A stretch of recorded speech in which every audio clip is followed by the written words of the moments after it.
Lecturer Urdu online YouTube channel के तमाम मोज़े subscribers अस्सलाम वालेकुम। आप सब कैसे हैं? उम्मीद है कि बिल्कुल ठीक होंगे, शाद होंगे, आबाद होंगे, हंसते मुस्कुराते होंगे और पढ़ते होंगे। आज की वीडियो लेक्चरार उर्दू और सब्जेक्ट स्पेशलिस्ट उर्दू के तहरीरी और ज़बानी इम्तिहान की तैयारी के सिलसिले की तीसरी वीडियो है। याद रहे कि इससे पहले हम 2 वीडियोस इस सिलसिले की पोस्ट कर चुके हैं, अपलोड कर चुके हैं और वो चैनल पर मौजूद हैं। प्लेलिस्ट बनी हुई है टेस्ट प्रिपरेशन के हवाले से, उसमें आप जाएंगे तो उस वहाँ पर दोनों वीडियोस मौजूद हैं, पहली और दूसरी। ये उस सिलसिले की तीसरी वीडियो है। हम हर वीडियो में 30 सवालात को कवर करते हैं और अगर आप रोज़ाना की बुनियाद पर एक वीडियो को 2 बार देखें, 3 बार देखें, अगर आपके पास नेट का मसला नहीं है तो आप ऑनलाइन देखें, 2 से 3 बार देखें तो आप ये सवालात कहीं पर ना भी लिखें तो आपकी समझ में आ जाते हैं, ठीक है? या अगर लिखना चाहें तो भी आपकी मर्ज़ी, मतलब जैसे भी आपको आसान लगे आप कीजिए। लेकिन इन सवालात ये मुस्तनद सवालात हैं और ना सिर्फ सवालात हैं बल्कि इनके जवाबात भी आपको बताए जाएंगे और मज़ीद तहकीक की ज़रूरत हमारी तरफ से नहीं है, आप शौक़ से कीजिए।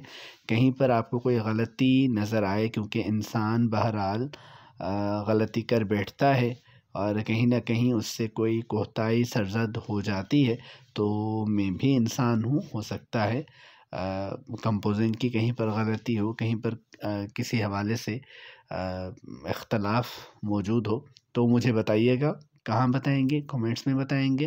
और अगर आप व्हाट्सएप ग्रुप में शामिल हैं तो वहाँ पर बताइएगा। ठीक है जी, तो आज की ये वीडियो शुरू करते हैं। वीडियो शुरू करने से पहले आपसे एक बात हमेशा की तरह कि इस वीडियो को गौर से देखिएगा, ऑनलाइन देखिएगा, पसंद आए तो कमेंट कीजिएगा और बताइएगा कि आपको ये वीडियो कैसी लगी। ठीक है जी, तो लेक्चरार उर्दू और सब्जेक्ट स्पेशलिस्ट उर्दू और बिलखुसूस एसपीएससी वालों के लिए ये वीडियो एक तोहफ़ा है, क्योंकि अभी हाल ही में एसएस की सीट्स आई हैं और आपका तहरीरी इम्तिहान होने वाला है। तो उस इम्तिहान की तैयारी के लिए इससे बेहतरीन वीडियोस आपको कहीं नहीं मिलेंगी। तो अगर आपने अच्छा रिस्पांस दिया इस तरह की वीडियोस पर तो हम इस तरह के वीडियोस मज़ीद भी बनाएंगे। तो चलते हैं वीडियो की तरफ। पहला सवाल आपकी स्क्रीन पर आपको नज़र आ रहा होगा कि अगर तस्करों को तनकीद माना जाए, क्योंकि बाज़ लोग ये कहते हैं कि तस्करे अलग चीज़ हैं और वो तनकीद नहीं है, ठीक है? तो लेकिन सवाल क्या है कि अगर तस्करों को तनकीद माना जाए तो उर्दू का पहला तनकीद निगार किसे तस्लीम किया जाएगा? अगर ये मान लें कि तस्करे तनकीद है तो उर्दू का पहला तनकीद निगार कौन होगा? तो उर्दू का पहला तनकीद निगार होगा मीर तकी मीर। मीर तकी मीर का जो तज़किरा था और है हमेशा अ, उर्दू अदब की तारीख़ में ज़िंदा रहेगा, निकातुल शोरा। तो उसे उर्दू की पहली तनकीदी किताब भी कहा जाता है, बिलशर्त कि अगर हम तस्करों को तनकीद मानते हैं। अगला सवाल है कि ग़ुलाम मुस्तफ़ा ख़ान शेफ़ता किस मारूफ़ शायर के शागिर्द थे? शेफ़ता किस मारूफ़ शायर के शागिर्द थे? मोमिन ख़ान मोमिन। मोमिन ख़ान मोमिन के शागिर्द थे। मोमिन ख़ान मोमिन कौन? तुम मेरे पास होते हो गोया जब कोई दूसरा नहीं होता। ये मोमिन ख़ान मोमिन, जो कि बड़े खूबसूरत शायर थे, और गालिब ने कहा था मोमिन अपना ये शेर मुझे दे दें तो मैं अपना पूरा दीवान मोमिन को दे दूँगा। यहाँ से आप इस शेर की अहमियत का अंदाज़ा लगा सकते हैं। अगला सवाल, ज़ौक़ ने अपने किस उस्ताद के तख़ल्लुस शौक़ की निस्बत से अपना तख़ल्लुस इख्तियार किया था? ज़ौक़ ने जो अपना तख़ल्लुस ज़ौक़ शेख मोहम्मद इब्राहीम ने अपना तख़ल्लुस ज़ौक़ अपने किस उस्ताद के तख़ल्लुस शौक़ की निस्बत से, यानी उनके उस्ताद का तख़ल्लुस शौक़ था, तो उस उस्ताद का नाम क्या था? हाफ़िज़ ग़ुलाम रसूल शौक़। हाफ़िज़ ग़ुलाम रसूल शौक़ उनके उस्ताद थे, उनका तख़ल्लुस था शौक़, और इसी तख़ल्लुस की बिना पर उन्होंने अपना तख़ल्लुस रखा ज़ौक़। किस्सा-ए बेनज़ीर किसने लिखी? किस्सा-ए बेनज़ीर किसने लिखी? सनती ने। ज़ैड बुखारी की तसनीफ़ सरगुज़श्त बलिहाज़ सिन्फ़ क्या है? ज़ैड बुखारी की तसनीफ़ सरगुज़श्त बलिहाज़ सिन्फ़ क्या है? तो इसका जवाब होगा कि सरगुज़श्त बलिहाज़ सिन्फ़ आप बीती है, ऑटोबायोग्राफ़ी है। गए दिनों का सुराग इस नाम से एक खातून निसार अज़ीज़ बट ने आप बीती लिखी है।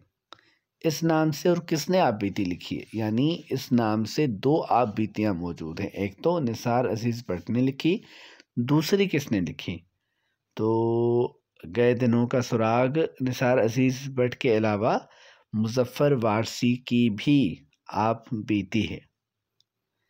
अब ये ऑप्शन पर होगा कि आपको ऑप्शन क्या दिया जा रहा है। दोनों हैं तो दोनों में से किसी एक को सिलेक्ट कर सकते हैं, तो आपका जवाब दुरुस्त माना जाएगा। और अगर मुज़फ़्फ़र वारसी नहीं है और निसार अज़ीज़ बट हैं तो उनको सिलेक्ट कीजिए, उनको टिक कीजिएगा। तो मतलब वो ऑप्शंस पर डिपेंड करता है। हैदर अली आतिश के वालिद का नाम क्या था?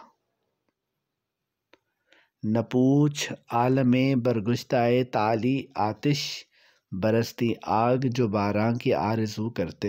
ये आरज़ू थी तुझे गुल के रूबरू करते, हम और बुलबुले बेताब गुफ्तगू करते। ये खूबसूरत अशार आतिश के हैं। उनके वालिद का नाम पूछा जा रहा है, तो उनके वालिद का नाम था ख्वाजा अली बख्श। अगला सवाल देखिए, चिराग हसन हसरत की किताब मरदम दीदा किस सिंध से ताल्लुक़ रखती है? मरदम दीदा जो किताब है, बड़ी मशहूर किताब है, किस सिंध से मुताल्लिक़ा है? खाका निगारी, खाकों की किताब है। अज़रा अब्बास की शेरी कुलियात किस उन्वान से शाया हुई है? अज़रा अब्बास की शेरी कुलियात उदासी के घाव के नाम से शाया हुई है। अगला सवाल है कि अज़रा अब्बास की शेरी कुलियात किस उन्वान से शाया हुई? तो शेरी कुलियात अज़रा अब्बास की उदासी के घाव के उन्वान से शाया हुई है। अदा जाफ़री की आप बीती जो रही सो बेखबरी रही कब शाया हुई? अदा जाफ़री की आप बीती का नाम क्या है? जो रही सो बेखबरी रही। ये सवाल भी आ सकता है और ये भी आ सकता है कि ये आप बीती कब शाया हुई। तो इस सवाल का दुरुस्त जवाब है 1995। शिकायत सितम और किस्सा-ए गम। शिकायत सितम और किस्सा-ए गम मोमिन की किस नोयत की मसनवियाँ हैं? यानी ये किस नोयत की मसनवियाँ हैं? इश्किया मसनवियाँ हैं। बलिहाज़ मौज़ू ये कैसी मसनवियाँ हैं? तो आप कह सकते हैं कि इनका मौज़ू जो है वो इश्किया है। अगर उर्दू शायरी कभी ज़िंदा रही तो गज़ल के साथ ही ज़िंदा रहेगी। ये एक कोटेशन है, ये एक कौल है, एक बात है जो कि एक मारूफ नक़ाद ने ये राय कायम की है। तो आप बता सकते हैं कि ये राय किसकी है? अगर ये पेपर में आ जाए, आपसे पूछा जाए तो आप क्या जवाब देंगे? देखिए, ये आदत अपने आप में से निकाल दीजिए। अक्सर ये होता है कि जब मैं तैयारी कराता हूँ रिटन टेस्ट की, तो फिर तलबा से जब पेपर लिया जाता है तो मेरी एक आदत ये भी है कि मैं भले रिटन टेस्ट की ही तैयारी करवाऊँ, लेकिन साथ साथ मैं कोशिश करता हूँ कि उनसे ज़बानी भी इस तरह के सवालात करूँ और फिर मैं ऑप्शंस नहीं देता। तो जब कोई भी सवाल किया जाए तो उनका मिजाज ऐसा हो जाता है, वो कहते हैं सर ऑप्शन दीजिए तो मैं आपको बताऊँ। तो मैं कहता हूँ भई ऑप्शन क्यों, आप ऐसे ही याद कीजिए, ऑप्शंस तो बदल सकते हैं ना। अगर आपको दुरुस्त तरीके से याद होगा तो ऑप्शंस की ज़रूरत ही नहीं पड़ेगी। तो आप भी याद कर लें जो मशहूर और अहम तरीन चीज़ें हैं वो क्या हैं। तो अगर उर्दू शायरी कभी ज़िंदा रही तो गज़ल के साथ ही ज़िंदा रहेगी, ये राय है शमीम अहमद की। शमीम अहमद बड़े मशहूर और मारूफ नक्काद हैं। तो उनकी राय है कि अगर उर्दू शायरी का कभी वजूद रहा, कभी ज़िंदा रही, तो किस वजह से, किस सिन्फ़ की वजह से ज़िंदा रहेगी? गज़ल की वजह से ज़िंदा रहेगी। 12वां खिलाड़ी एक मारूफ नज़्म है। आपको बताना क्या है कि ये किस शायर की नज़्म है? शायर भी मारूफ हैं। मेरे खुदा मुझे इतना तो मोतबर कर दे, मैं जिस मकान में रहता हूँ उसे घर कर दे। अगर मैं दुरुस्त पढ़ रहा हूँ तो शेर यूं ही है, और ये उसी मशहूर शायर का शेर है। अब आप बताएं कि वो शायर कौन है। तो 12वां खिलाड़ी इफ्तिखार आरिफ की नज़्म है और बड़ी मशहूर नज़्म है, पढ़िएगा। अगला सवाल आपके साथ इश्तराक करते हैं कि राहत इंदौरी का इंतकाल कब हुआ।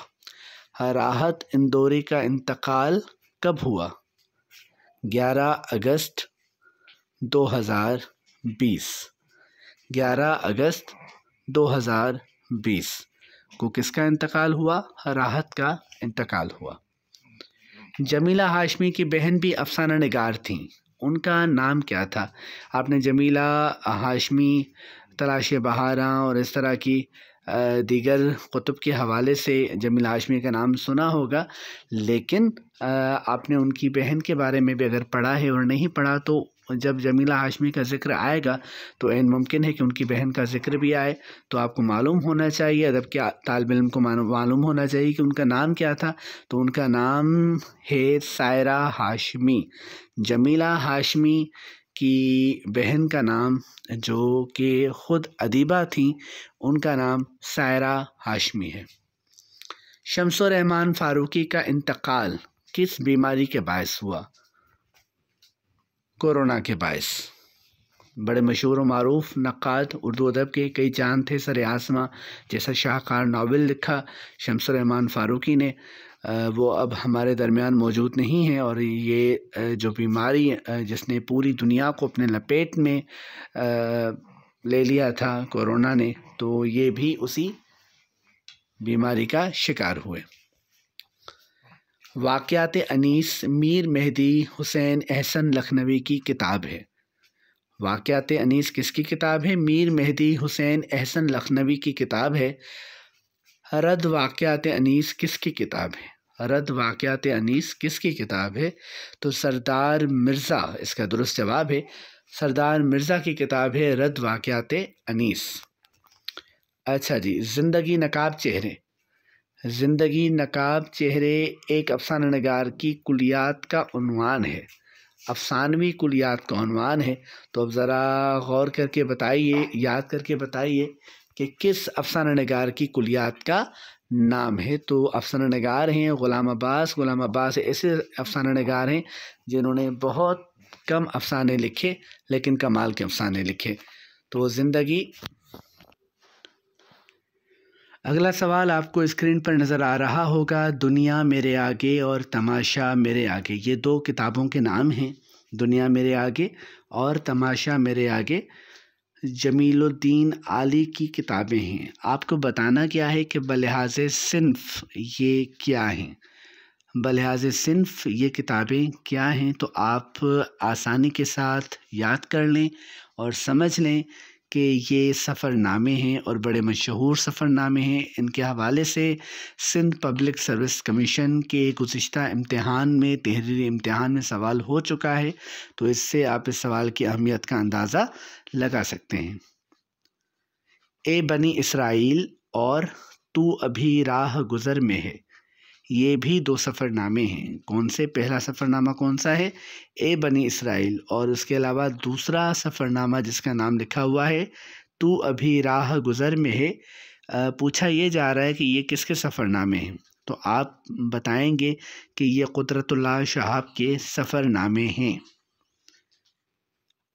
इससे अगला सवाल है कि पाकिस्तान में पहली बार कुलियात आतिश कब शाया हुई? पाकिस्तान में पहली बार कुलियात आतिश कब शाया हुई? अब सवाल पर गौर करेंगे तो फिर आप इसका जवाब दे सकेंगे। सवाल क्या है? पाकिस्तान में पहली बार। Point to be noted, Pakistan की बात हो रही है। पता चले आपके पास कुलियात है और वो हिंदुस्तान से छपी है या किसी भी मुल्क से छपी है, तो आप के जहन में वही है कि अच्छा सन जो है मेरे पास जो कुलियात है तो उस पर तो सने अशात जो तहरीर है मैं वो बता देता हूँ। तो आपसे क्या पूछा जा रहा है? पाकिस्तान में पहली बार कब छपी? तो साल अगर आप बताना चाहें, याद करना चाहें, तो 1963 में पहली बार ये कुलियात यानी कुलियात आतिश छपी थी। किस अदीबा को पहली पाकिस्तानी सफ़रनामा निगार ख़ातून होने का एज़ाज़ हासिल है? यानी और आसान अल्फाज में अगर ये सवाल करें या पूछें तो इस तरह होगा कि पहली पाकिस्तानी सफ़रनामा निगार ख़ातून कौन है? पहली ख़ातून नावल निगार आपने पढ़ा जैसे रशीदतुल निसा बेगम, इसी तरह बेगम, और इसी तरह पहली साहिब दीवान जो शायरा हैं लुत्फ़ुल निसा, इम्तियाज़ और इस तरह के आपने नाम पढ़े हैं। ठीक है जी, तो आपसे ये नहीं पूछा गया कि शायर कौन है, शायरा कौन है, पूछा गया है कि पहली सफ़रनामा निगार ख़ातून, मर्द नहीं पूछ रहे हैं। तो पहली सफ़रनामा निगार ख़ातून कौन है? बेगम अख्तर रियाज़ुद्दीन। बेगम अख्तर रियाज़ुद्दीन पहली सफ़रनामा निगार ख़ातून है। धनक पर कदम उनका बेहतरीन सफ़रनामा है। कोशिश करें किसी कुतुबखाने से लें या कहीं से ख़ुद परचेज़ करें, ख़रीदें और इसको ज़रूर पढ़ें। नासिख ने कितनी उम्र में शायरी का आगाज़ किया था? उम्र क्या थी उनकी जब उन्होंने शायरी का आगाज़ किया था? किसकी बात हो रही है? शेख इमाम बख्श नासिख की। ठीक है जी, तो अपना ये अक़ीदा है बक़ौले नासिख, आप बेबहरा है जो मौत का दे मीर नहीं। तो नासिख याद आया आपको? तो नासिख के हवाले से सवाल क्या है कि उन्होंने कितनी उम्र में शायरी का आगाज़ किया? तो इसका जवाब है कि 20 साल की उम्र में नासिख ने शायरी का आगाज़ किया। अच्छा, अब दीवाने मोमिन का तज़किरा हो रहा है। दीवाने मोमिन का दीबाचा उनके किस शागिर्द ने लिखा? दीवाने मोमिन का दीबाचा उनके किस शागिर्द ने लिखा? तो इसका दुरुस्त जवाब है शेफ्ता ने। और इससे पहले पूछा गया था कि शेफ्ता किसके शागिर्द हैं, तो आपने बता दिया था। अगर नहीं आया तो आपने याद कर लिया इस वीडियो के तवस्सुत से कि शेफ्ता उनके शागिर्द थे और उन्होंने ना सिर्फ वो उनके शागिर्द थे बल्कि वो मोमिन का जो दीवान छपा था उसका जो दीबाचा था वो भी शेफ्ता ने लिखा था। अच्छा जी, मुहक्किकीन के नज़दीक दुनिया की तवील तरीन नज़्म कौन सी है? अब मैं कोशिश ये कर रहा हूँ कि आपको थोड़ी थोड़ी देर के बाद सवाल का जवाब बताऊँ ताकि जहन में, अगर तो आपने ये सवालात कहीं पढ़े हैं कहीं, क्योंकि आप पहले भी कमीशन का इम्तिहान अगर दे चुके हैं या आप तैयारी मुसलसल करते रहे हैं तो फिर आपको अंदाज़ा होगा और इस तरह से एक तरह से आपकी वीडियो के साथ साथ प्रैक्टिस भी होती जाएगी। तो सवाल क्या किया जा रहा है कि दुनिया की तवील तरीन नज़्म मुहक्किकीन किस नज़्म को करार देते हैं? तो आप जवाब बताइए। याद आया? नहीं आया? तो अगर तो आ गया तो उनके लिए तो तालियां भाई, लेकिन जिनको नहीं आया कोई बात नहीं, सीखेंगे और आज के बाद आ जाएगा। तो इसका जवाब क्या है? महाभारत। ठीक है जी, तो दुनिया की तवील तरीन जो नज़्म है मुहक्किकीन कहते हैं कि वो महाभारत है। कसीदे के हवाले से ज़ौक़ का आइडियल किस सुखनवर को समझा जाता है? सुखनवर से मुराद शायर है। किस शायर को ज़ौक़ का आइडियल तस्वुर किया जाता है? यानी ज़ौक़ ने किस शायर को आप पेशरू कह लें, ठीक है जी, तो किस शायर को सामने रखकर किस को आइडियल बनाया कसीदा निगारी के हवाले से? वो शायर कौन थे? तो मिर्ज़ा मोहम्मद रफ़ी सौदा। मिर्ज़ा मोहम्मद रफ़ी सौदा ऐसे कसीदा निगार थे जो कि उर्दू के सबसे बड़े कसीदा निगार थे। ज़ौक़ ने जब कसीदे लिखने शुरू किए तो उनके पेश नज़र जो शायर थे वो थे मिर्ज़ा मोहम्मद रफ़ी सौदा। अच्छा जी, नज़्म इंसान की फ़रियाद किस शायर की है? नज़्म का नाम क्या है? नज़्म इंसान की फ़रियाद, इंसान की फ़रियाद किस शायर से मंसूब है? तो ग़ुलाम भीख नेरंग के साथ ये नज़्म मंसूब है, ये उनकी नज़्म है। गालिब के फ़ारसी क़साइद की तादाद क्या है? अब देखें, आपसे अगर पूछा जाए कि उर्दू क़साइद की तादाद क्या है तो फिर आप उस तरह से बताएंगे। अगर आपसे पूछा जाए कि फ़ारसी क़साइद की तादाद क्या है तो फिर आप उस तरह से बताएंगे। और अगर सिर्फ़ कहा जाए कि क़साइद की तादाद क्या है तो फिर तो आप मिलाकर बताएंगे। लेकिन सवाल यहाँ पर क्या है? गालिब के फ़ारसी क़साइद की तादाद क्या है? तो आप कहेंगे कि 64। 64। ठीक है जी। तो याद कर लें, आगे सवाल आएगा कि उनके उर्दू क़साइद की तादाद क्या है, तो हम उसका जवाब भी आपको बता देंगे। इससे अगला सवाल, बार खातिर किस मज़ानिगार के मकातीब का मजमुआ है। अब देखें, एक सवाल का जवाब तो आपको मिल गया कि बार खातिर क्या है, मकातीब का मजमुआ यानी ख़तूत का मजमुआ है। ठीक है, अब किसका है, किस मज़ानिगार का है, तो उनका नाम आपके सामने है, शौकत थानवी। उनका ये मकातीब का मजमुआ जो है ये उनका है, उनके साथ मंसूब है। नासिख को उनके घर वाले प्यार से किस नाम से पुकारते थे। नासिख को उनके घर वाले प्यार से किस नाम से पुकारते थे, तो नाम आप जान रखिए, याद कर लीजिए, अब्दुल्ला के नाम से। अब आप में से अक्सर जो है ये सोचते होंगे कि इसमें बहुत आम से सवालात में हैं कि भाई नासिख को किस नाम से पुकारते थे, ये तो सवाल नहीं आता। तो आप गौर कीजिए कि इस बार जब आपने कमीशन का टेस्ट दिया तो ऐसे कितने सवालात मौजूद थे जिनके बारे में आपका ये ख्याल था कि ये कभी भी टेस्ट का हिस्सा नहीं बन सकते। देखिए, आप जो भी टेस्ट, जो भी शख्स, जो भी उस्ताद टेस्ट बनाते हैं, आप उनकी ज़हनियत या उनकी मेंटल अप्रोच जो है आप उनसे वाकिफ़ नहीं होते। वो क्या देखकर, वो तजुर्बेकार लोग हैं, वो क्या देखकर टेस्ट बनाते हैं, आज तक हम मुकम्मल तौर पर उसके मुतल्लिक़ अंदाज़ा नहीं लगा सकते। वो आपसे ज़ाहिर है कि बेहतर तजुर्बा रखते हैं, तो बेहतरीन हवाले से वो पेपर बनाते हैं। तो जब वो पेपर बनाते हैं तो ये नहीं देखते कि कौन सा हिस्सा शागिर्द पढ़ रहे हैं, उम्मीदवार पढ़ रहे हैं तो हमें वही दें हम, और कौन सा ना दें। ठीक है, तो हमने तो यही सीखा है अपने तजुर्बे से कि जो भी चीज़ आए, अगर मुस्तनद है तो पढ़ लें, याद कर लें, ज़हन में रख लें। आया टेस्ट में तो बहुत अच्छी बात है, वेल एंड गुड। नहीं आया तो नुकसान तो नहीं होगा ना। मालूमात कभी इंसान को नुकसान नहीं दे सकती। तो जितनी ज़्यादा मालूमात हो उतना अच्छा, जितना गुड़ डालो उतना मीठा। तो 30 सवालात पर मबनी आज की वीडियो थी। बड़ी कोशिश की है मैंने कि 25 मिनट से ज़्यादा ये वीडियो ना बढ़े। हालांकि कम से कम एक सवाल 1 मिनट का तो होना ही चाहिए, लेकिन कोशिश ये होगी कि 20 से 25 मिनट के दरमियान ये वीडियोस हुआ करें ताकि आपको देखने में भी आसानी हो।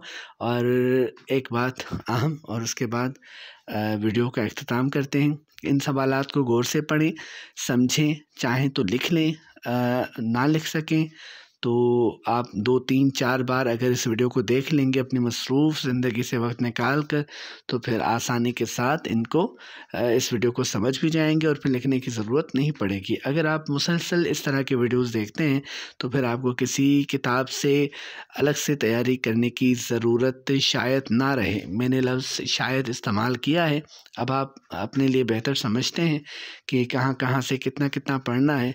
बहरहाल किताब की अहमियत से इनकार नहीं किया जा सकता, जितना पढ़ेंगे ज़्यादा अच्छा होगा। लेकिन ये जो नोट्स आपके सामने हैं, जो सवालात आपके सामने हैं, इनकी सबसे बड़ी खूबी ये है कि एक तो ये मुस्तनद हैं, ठीक है जी, और दूसरी बड़ी खूबी ये है कि ये मुख्तलिफ़ टेस्ट जो होते रहे हैं मुख्तलिफ़ सूबों में, फ़ेडरल में, सिंध में, पंजाब में, खैबर पख्तूनख्वा में, बलूचिस्तान में, तो मुख्तलिफ़ सालों में वो ये सवालात मुख्तलिफ़ पर्चों में आते रहे, यानी रिपीटेड क्वेश्चंस हैं। ठीक है, और मोस्ट इम्पॉर्टेंट। तो कोशिश करें कि इन सवालों को याद करें।